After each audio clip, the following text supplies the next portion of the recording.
Hi friends, welcome to Mahathi Academy. ఈరోజు వీడియోలో మనము కేవలం 20 మినిట్స్లో ఇండస్ వ్యాలీ సివిలైజేషన్పై ఒక అవగాహన తెచ్చుకుందాం. మనకి గ్రూప్ 2 ప్రిలిమ్స్లో ఏన్షియంట్ ఇండియన్ హిస్టరీలో ఫస్ట్ టాపిక్ అవుతుంది ఇండస్ వ్యాలీ సివిలైజేషన్. అయితే ఇండస్ వ్యాలీ సివిలైజేషన్ అంటే మనకి ఇండస్ వ్యాలీలో ఉన్నటువంటి వేరియస్ సైట్స్ ఎక్కడేం దొరికింది అక్కడేం దొరికింది అని చదవటం నాగరికత లక్ష్యం కాదు.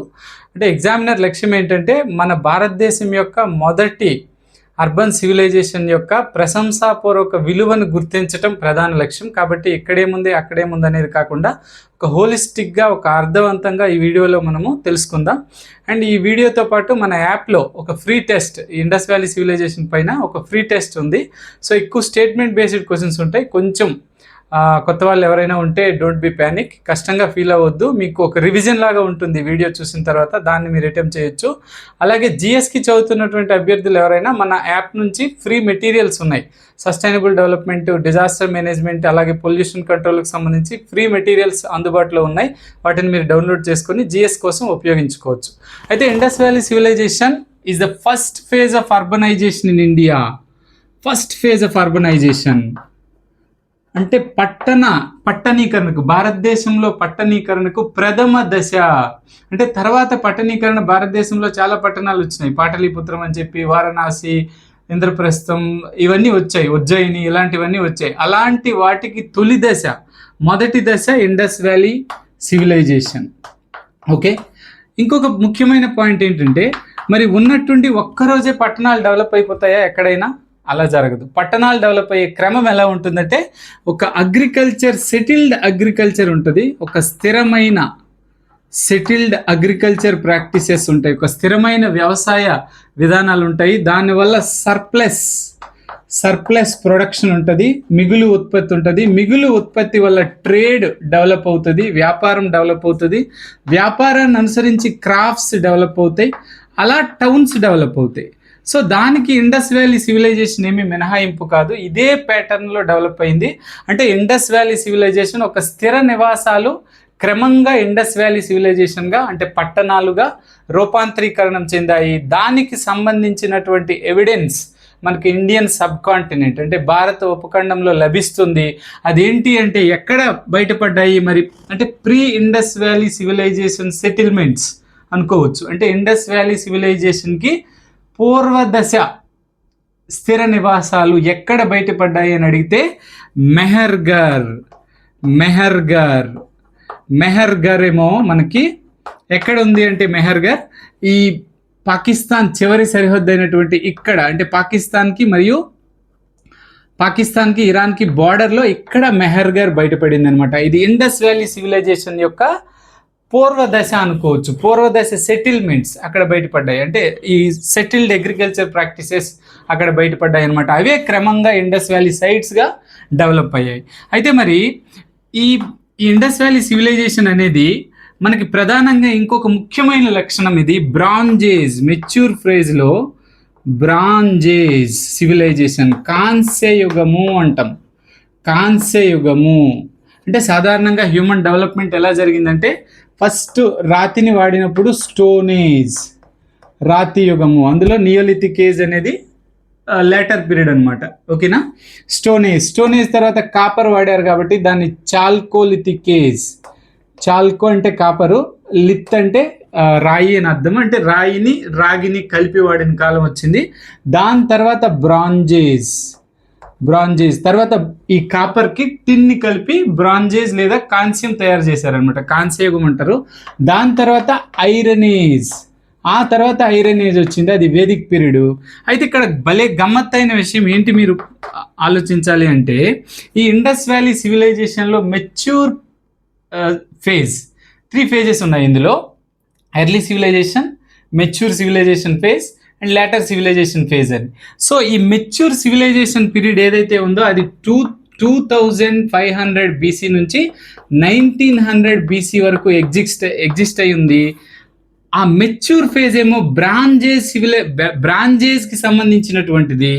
బట్ అది ఏంటంటే ఆ టైంకి సాధారణంగా ఈ పీరియడ్లో, ఈ చెప్పుకున్నటువంటి 2500 1900 BC కాలానికి మిగతా చోట్ల అన్ని దగ్గరలా కూడా చాల్కోలిథిక్ ఏజ్ లేదా నియోలిథిక్ ఏజ్ నడుస్తుంది. అంటే చూడాలి, ఇది మీరు యాక్చువల్గా కాలం పరంగా సింధు నాగరికత చాల్కోలిథిక్ ఏజ్ లేదా నియోలిథిక్ ఏజ్ కంటే ముందుది, కానీ అక్కడ బ్రాంజేజ్ డెవలప్మెంట్స్ ఉన్నాయన్నమాట. That is the important point ఇక్కడికి వచ్చేసరికి. అంటే బ్రాంజేజ్ కంటే ముందుది, కానీ బ్రాంజేజ్ టెక్నాలజీ వాడారనమాట. ఓకే, అంటే ఇక్కడ మీకు ఒక అవేర్నెస్ ఉండాలి. అంటే ఇండస్ వ్యాలీ సివిలైజేషన్ అనేది ఈ ఏరియాలో ఉంది, ఇలా ఈ ఏరియాలో ఉంది, ఈ ఏరియాలో ఇండస్ వ్యాలీ సివిలైజేషన్ ఉంది అని చదివినప్పుడు మనం ఈ మిగతా ఏరియాలో ఏం లేదు అన్నట్టు ఒక భ్రమ కలుగుతుంది మనకి. That is very dangerous. ఇక్కడ బెస్ట్ కల్చర్స్ ఉన్నాయి, ఇది ఓన్లీ అర్బన్ కల్చర్ అంతే, మిగతా కల్చర్స్ ఇక్కడ ఉన్నాయి. చాల్కోలిథిక్ కల్చర్స్, నియోలిథిక్ కల్చర్స్ ఈ ఏరియాలో ఎగ్జిస్ట్ అయి ఉన్నాయి. ఉండకపోతే వాళ్ళు ఈ ఏరియాతో ఎలా మరి ఇక్కడ నుంచి బంగారం తీసుకెళ్ళినారని చెప్తున్నాం కదా. కాబట్టి ఉన్నాయి, కానీ ఏంటంటే అవి చాల్కోలిథిక్ కల్చర్ సివిలైజేషన్స్ కాగా ఇండస్ వ్యాలీ సివిలైజేషన్ అంతకంటే ముందుండి కూడా అది bronze age civilization. That is the point. Bronze age డెవలప్మెంట్స్ని సాధించగలిగినారు. అంటే కాపర్తో టిన్ని మిక్స్ చేసి వాళ్ళు వివిధ రకాల మెటల్స్ని వాటిని తయారు చేయగలిగినారు అనమాట. ఓకేనా, దట్ ఈస్ ద పాయింట్. అయితే ఇక మరి విస్తారం పరంగా చూస్తే సమకాలీన నాగరికతలైనటువంటి మెస్పిటోమియా, ఈజిప్ట్ నాగరికతల కంటే చాలా ఏరియాలో ఇది విస్తరించి ఉంది. ప్రజెంట్ పాకిస్తాన్ కంటే చాలా విస్తృతమైన ఏరియాలో ఉంది. దీని సరిహద్దులు కానీ చూసినట్టయితే నార్త్లో మాండా, జమ్మూ కాశ్మీర్లో మాండా, అండ్ సౌత్లో దైమాబాద్, మహారాష్ట్రలో దైమాబాద్, అండ్ ఈస్ట్లో అలంగీర్పూర్, అంటే ఉత్తరప్రదేశ్లో అలంగీర్పూర్. ఇక వెస్ట్లో సుట్కా జెండోర్,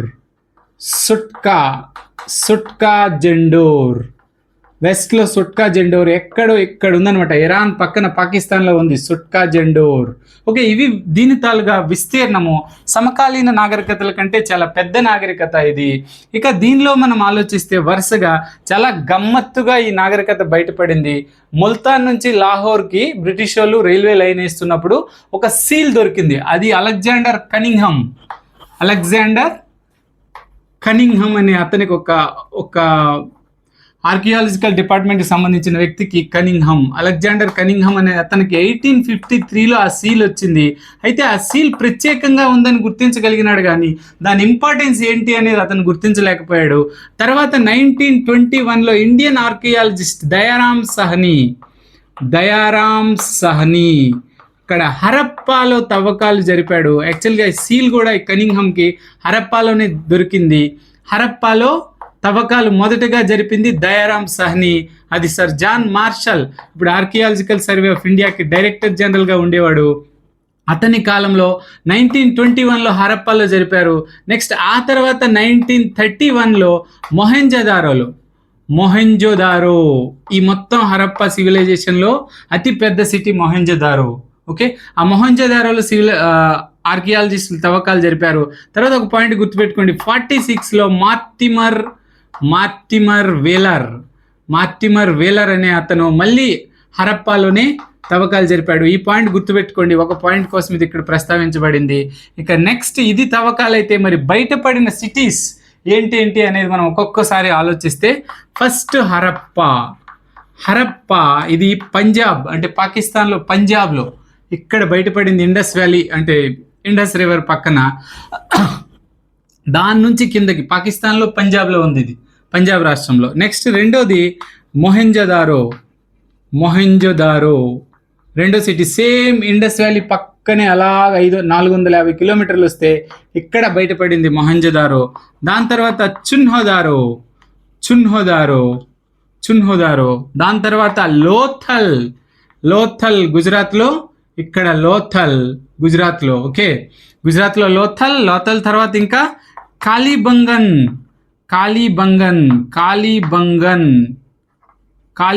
రాజస్థాన్లో. నెక్స్ట్ బన్వాలి ఇన్ హర్యానాలో బయటపడ్డాయి.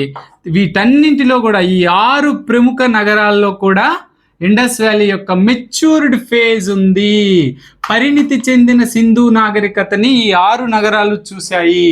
ఇందులో ఈ లేటర్ 2 ఉన్నాయి కదా, ఈ చివరి 2 కాళీబంగన్ అండ్ బన్వాలి, ఈ 2 పరిణితి నాగరికతతో పాటు ప్రీ హరప్పన్ ఫేజ్ను కూడా చూశాయి. అంటే హరప్పాకి ముందు నాగరికతలను కూడా చూసాయి. మీకు ముందే చెప్పాను, హరప్ప అంటే సింధు నాగరికత అని అదొక్కటే ఉందన్నట్టు అనుకోవద్దు. ఇక్కడ అంతా నాగరికతలు ఉన్నాయి రకరకాల లక్షణాలతో. ఓకే, ఆ అవేర్నెస్ని కలిగి ఉండాలా. ఓకే, నెక్స్ట్ ఈ రెండు హరప్పా నాగరికత యొక్క మెచ్యూర్ దశతో పాటు ప్రీ హరప్పన్ ఫేజ్ను కూడా కాళీబంగన్, బన్వాలి చూసాయి. వీటి అర్థాలు ఉన్నాయి. హరప్ప అంటే శివుడు నివసించే చోటు అని, మొహంజదారో అంటే మృతుల దెబ్బ, చున్హదారో నో ఐడియా, కాళీబంగన్ అంటే నల్లని గాజులు అని అర్థం.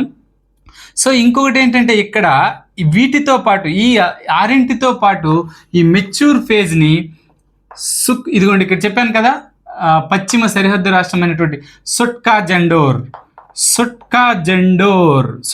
జండోర్తో పాటు సుర్కోటోడా, ఇక్కడ సుర్కోటోడా గుజరాత్లో సుర్కోటోడాలో కూడా ఈ అన్నింటిలో కూడా మెచ్యూర్ ఫేజ్ అనేది ఉంది. ఇక నెక్స్ట్ వీటితో పాటు మనకి ధోలవీరా గుజరాత్లో Dholavira and Rakhigarhi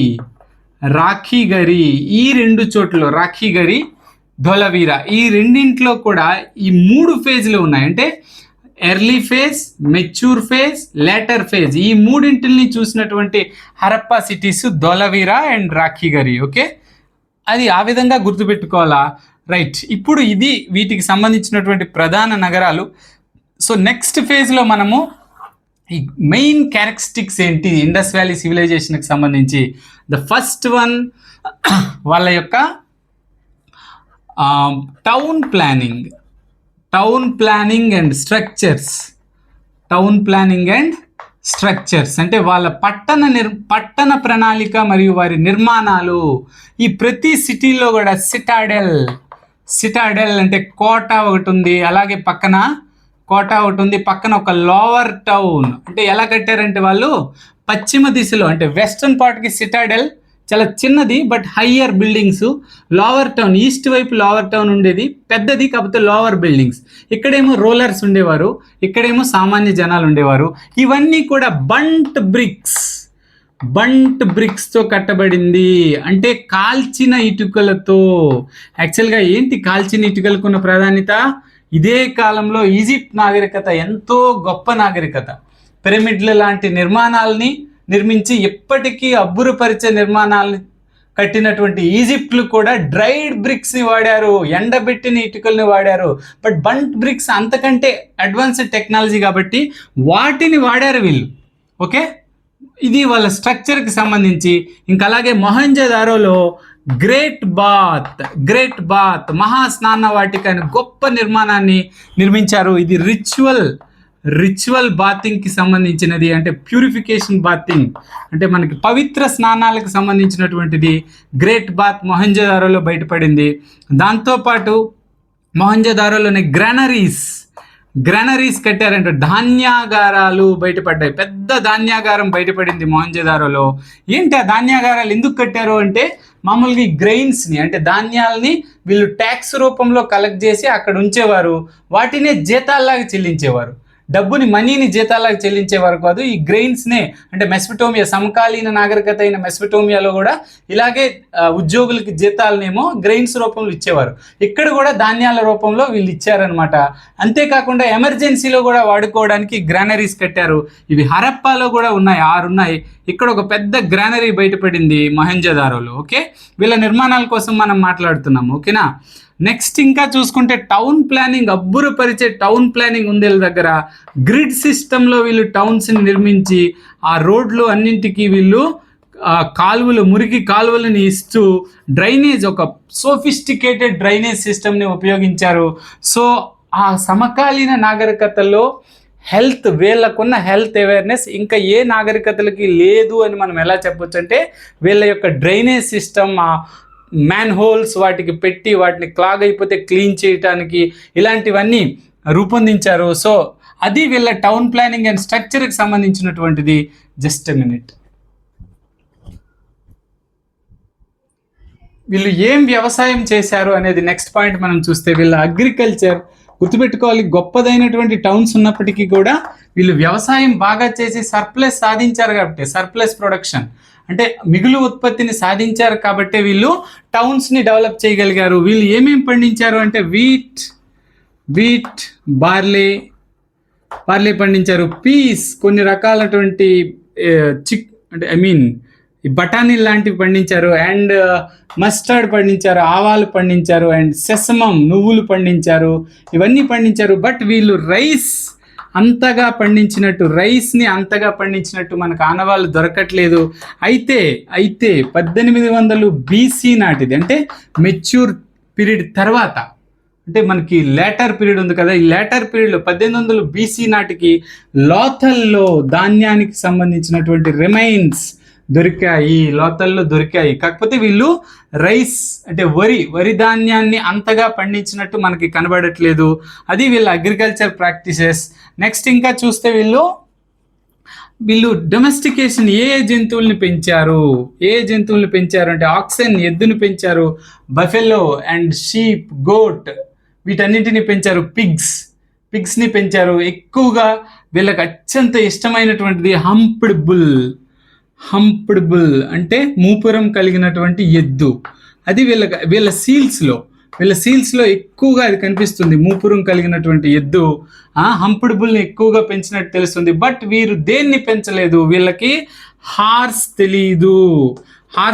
of course ఇక్కడ చెప్తున్నటువంటి సుర్కోటోడా,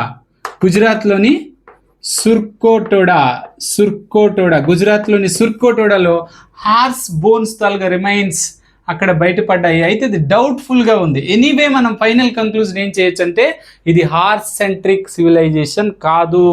వేద నాగరికతలో 250 సార్లు ప్రస్తావించబడింది ఋగ్వేదంలో గుర్రం. బట్ హియర్ ఈ దాని తాలూకా రిమైన్స్ అనేవి మనం వెరీ హార్డ్లీ ఫౌండ్, అంటే ఎక్కడ పెద్దగా దొరకలేదు. సుర్కోటోడా ఒక్క దగ్గర మాత్రం రిమైన్స్ దొరికాయి మనకి. హార్స్ సెంట్రిక్ అని మనం చెప్పలేం. అది వీరి డొమెస్టికేషన్కి సంబంధించి, అంటే వీళ్ళ జంతు పెంపకానికి సంబంధించి. ఇక వీళ్ళ క్రాఫ్ట్స్ ఏంటి, ఆర్ట్ అండ్ క్రాఫ్ట్స్ ఏంటి అనేది. ఆర్ట్ అండ్ క్రాఫ్ట్స్ ఏమేమి వృత్తులు క్రాఫ్ట్స్ నిర్వహించారు అనేది మనం చూస్తే ప్రధానంగా సీల్ మేకింగ్, సీల్స్ని స్టియటైట్ అనే ఒక రకమైనటువంటి రాయితో సీల్స్ని వీళ్ళు తయారు చేశారు. ప్రధానంగా బీడ్ మేకింగ్ ప్రధానంగా చన్హోదారో ఈ బీడ్ మేకింగ్ ఇండస్ట్రీకి తెలుగులో పూసల తయారీ అంటారు. ఆ బీడ్ మేకింగ్ ఇండస్ట్రీకి చన్హోదారో చాలా ప్రాధాన్యతగాంచింది. ఇక్కడ ఈ స్టియటైట్నేమో వీళ్ళు మామూలుగా గుజరాత్ అంటే రాజస్థాన్ సౌత్ రాజస్థాన్ నుంచి స్టియటైట్ని తెప్పించుకునే వాళ్ళు అనమాట. సౌత్ రాజస్థాన్ అంటే ఇక్కడ నుంచి స్టియటైట్ని తెప్పించుకునేవారు. అలాగే ఈ బీడ్ మేకింగ్లో ఒక ముఖ్యమైనటువంటి నీలిరాయి అయిన లాపిస్ లాజులీని వీళ్ళు షాటుగాయ్ అంటే ఇది ఆఫ్ఘనిస్తాన్లో ఉంది, ఇక్కడ ఉంది. యాక్చువల్గా అది మాండా కంటే కూడా పైన ఉంది. కాకపోతే వీళ్ళకి ఇది టెంపరీ కాలనీ లాంటిది అనమాట, వీళ్ళ ట్రేడ్ కాలనీ. అది అర్థమవుతుందా? షాటుగాయ్ ఆఫ్ఘనిస్తాన్ ఇతర దేశాలతో అక్కడ వర్తకం చేయడానికి అది ఒక ట్రేడ్ కాలనీ లాగా పెట్టారు వీళ్ళు ఆఫ్ఘనిస్తాన్లో. షాటుగాయ్లో వీళ్ళు లాపిస్ లజులి అనే ఒక దాన్ని తెచ్చుకునేవారు. ఇక వీళ్ళు బ్రాంజ్ మెటల్స్ని చాలా తయారు చేశారు కదా, బ్రాంజ్ వాడారని చెప్తున్నాం కదా. బ్రాంజ్ ఎలా వస్తుంది? కాపర్ ప్లస్ టిన్ కలిపితే వస్తుంది. ఈ కాపర్ని వీళ్ళు రాజస్థాన్లోని ఖేత్రి గనుల నుంచి తెచ్చుకున్నారు. ఓకే, కాపర్ని. ఇక టిన్ని మళ్ళీ ఆఫ్ఘనిస్తాన్ నుంచి తెచ్చుకున్నారు. ఇంకా గోల్డ్ ఆర్నమెంట్స్ కూడా కనబడుతుంది. గోల్డ్ని వీళ్ళు కర్ణాటక నుంచి గోల్డ్ని తెచ్చుకున్నారనమాట. ఓకేనా? ఇంకా మనం మాట్లాడుకుంటే వీళ్ళ arts and crafts, bead making. ఇంకా మనం చూస్తే వీళ్ళు మెజర్స్ అంటే వెయిట్స్ అండ్ మెజర్స్ కూడా తయారు చేశారు. ఆ వెయిట్స్ అండ్ మెజర్స్ ఏమో వీళ్ళు చర్ట్ అనేటటువంటి ఒక రాయితో చేసేవారు. ఆ మెజర్స్ సాధారణంగా 16, 32, 64, 128 ఇలా బైనరీ సిస్టంలో ఉండేవి అనమాట. అంటే ద్విసంఖ్యామానంలో ఉండేవి. అఫ్ కోర్స్ 16 నుంచి ఆర్ఎస్ శర్మ ప్రస్తావించారు, బట్ అది 2, 4, 8, 16 అనమాట. అక్కడి నుంచి ఆ విధంగా మెజర్మెంట్స్, వెయిట్స్ అండ్ మెజర్స్ని తయారు చేశారు. And next this is about their art and crafts and there trade and commerce. వాళ్ళు ఎలాంటి వ్యాపారము మరియు వర్తకాలు నిర్వహించారు? డెఫినెట్లీ మంచి ట్రేడ్ని నిర్వహించారు వీళ్ళు. మెస్పటోమియన్లు సమకాలీన మెస్పటోమియన్ నాగరికతలతో వీళ్ళు వర్తకాన్ని నిర్వహించారు. మెస్పటోమియన్లు వీరిని మెలూహా జనాలుగా పిలిచేవారంట. మెలూహా అంటే సీఫేరర్స్, నావికులు అని అర్థం అనమాట. సీఫేరర్స్, మెలూహా అంటే సీఫేరర్స్ అని అర్థము. మెలూహాని ఈ మెస్పటోమియన్ గ్రంథాలలో టెక్స్ట్లో ప్రస్తావించబడ్డారు. ఈ మెస్పటోమియాతో ఎక్కువగా వ్యాపారాన్ని వీళ్ళు నిర్వహించారు. అండ్ వీళ్ళు ప్రధానంగా మెటల్ మనీని వాడలేదు. అంటే వినిమయ మాధ్యంగా వీళ్ళు మనీని, తర్వాత నాణ్యాలు చాలా చలమని అయ్యాయి ఇండియాలో. పనాలని, విద్యాంక నాణ్యాలని, ఆ నాణ్యాలు, ఈ నాణ్యాలు, వెండి నాణ్యాలు అన్నీ చలమని అయ్యాయి. But here they didn't use metal money, they use barter system అంటే వస్తు మార్పిడి పద్ధతిని వీళ్ళు మనీకి బదులుగా వాడారనమాట. ఇది ట్రేడ్ అండ్ కామర్స్కి సంబంధించి. అండ్ ఈ ట్రేడ్లో వీళ్ళు ట్రేడ్ సంబంధించి ఒక ఇంటర్మీడియట్ అంటే మధ్యంతర రీజన్స్ కూడా పెట్టుకున్నారు. అవి దిల్మన్ అండ్ మగాన్. ఈ మగాన్ ఏంటివి? దిల్మన్ అంటే ఆధునిక బహ్రెయిన్ ఈ అరబ్లోన, మగాన్ అంటే ఒమన్. ఈ రెండు కూడా వీళ్ళకి ఇంటర్మీడియట్ చెక్ పోస్ట్ లాంటివి అనమాట. ఈ రెండు, అది వీళ్ళ ట్రేడ్ అండ్ కామర్స్కి సంబంధించినటువంటి అంశాలు. వెరీ గుడ్ థింగ్ ఇంకా ఏంటంటే సోషల్ ఆర్గనైజేషన్ ఏంటి, వీళ్ళ సోషల్ ఆర్గనైజేషన్ ఏంటి, సమాజం వీళ్ళ కాలంలో ఎలా ఉంది. ఎగ్జాక్ట్లీ మీకు సిటాడెల్, మళ్ళీ అక్కడికే వెళ్ళిపోవచ్చు మనము. సిటాడెల్ అండ్ లోవర్ టౌన్ అనేది ఉండేది. సో ఇక ధోలావీరాలో కానీ చూస్తే 3 భాగాలుగా విభజించబడినటువంటి నగరం బయటపడ్డ ఏకైక ప్రాంతం ధోలావీర్లో సిటాడెల్, ఒక middle town and lower town బయటపడింది. లోవర్ టౌన్లో ఖచ్చితంగా హైరార్కీ అనేది సింధు సమాజంలో ఉంది. ఇండస్ వ్యాలీ సివిలైజేషన్లో హైరార్కీ ఉంది. అంటే సామాజిక స్థరీకరణ, అంటే ఉన్నత నిమ్న వర్గాలనే భేదం ఉంది.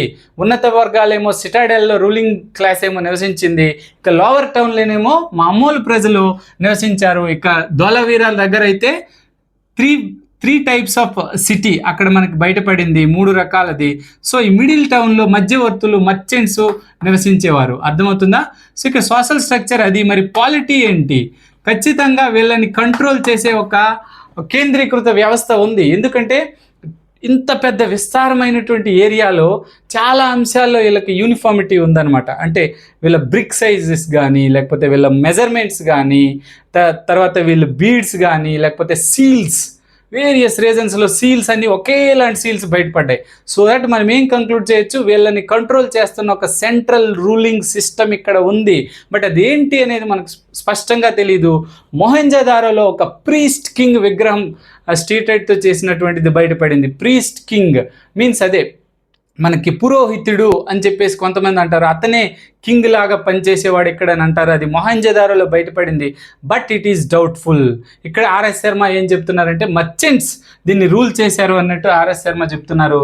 And religious practices are very interesting things in religious practices. అంటే మత పద్ధతులు, అంటే మత ప్రాక్టీసెస్, ఏమంటారు మనకు తెలుగులో మతం ప్రాక్టీస్ చేస్తాం కదా, అవేంటి ఇక్కడ అనేది చూస్తే మనం ఫస్ట్ ఇల్లు ఎర్త్ గాడెస్, ఎర్త్ని ఒక ఫెర్టిలిటీ గాడ్గా పూజించారు. ఫెర్టిలిటీ గాడ్ మీన్స్ సంతాన దేవతగా భూమిని వీళ్ళు కొలిచారు.